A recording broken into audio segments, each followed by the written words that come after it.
الصلاة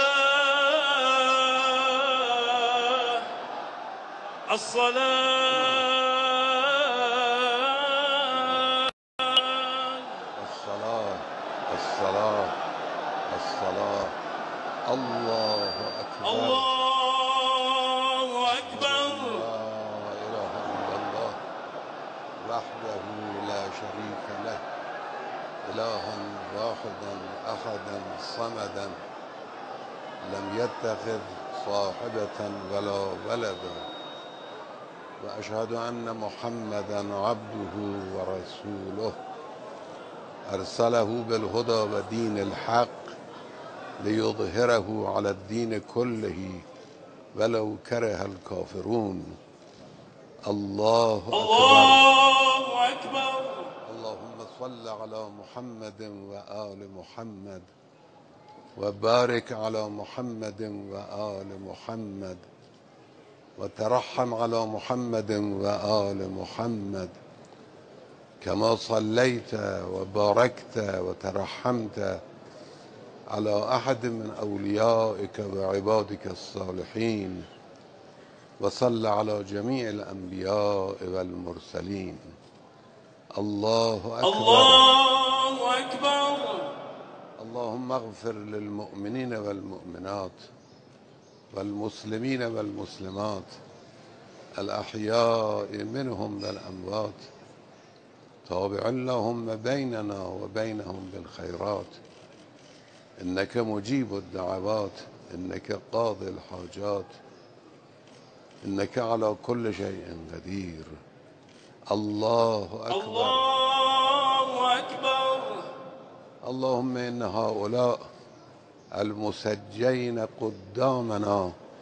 عبادك وأبناء عبادك وأبناء إمائك نزلوا بك وأنت خير منزول به اللهم إن كانوا محسنين فزد في إحسانهم وإن كانوا مسيئين فتجاوز عنهم اللهم إنا لا نعلم منهم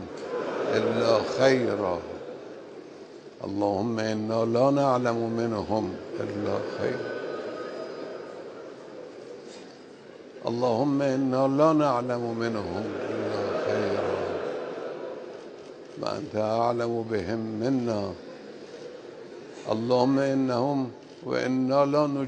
نجيرهم ولا يجيرنا منك أحد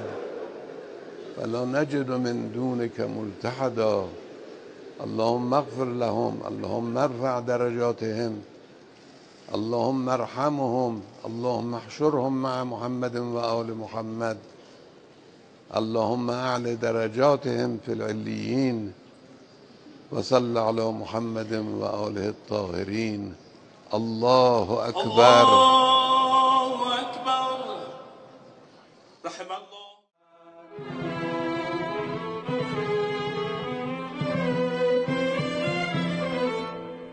طاهر جایی بجاز شور رهایی بپاس گرچه ز نام آوران ناموری می رود بی هنران را بگو گنج هنر زان ماست گرچه ز ملک هنر با هنری می رود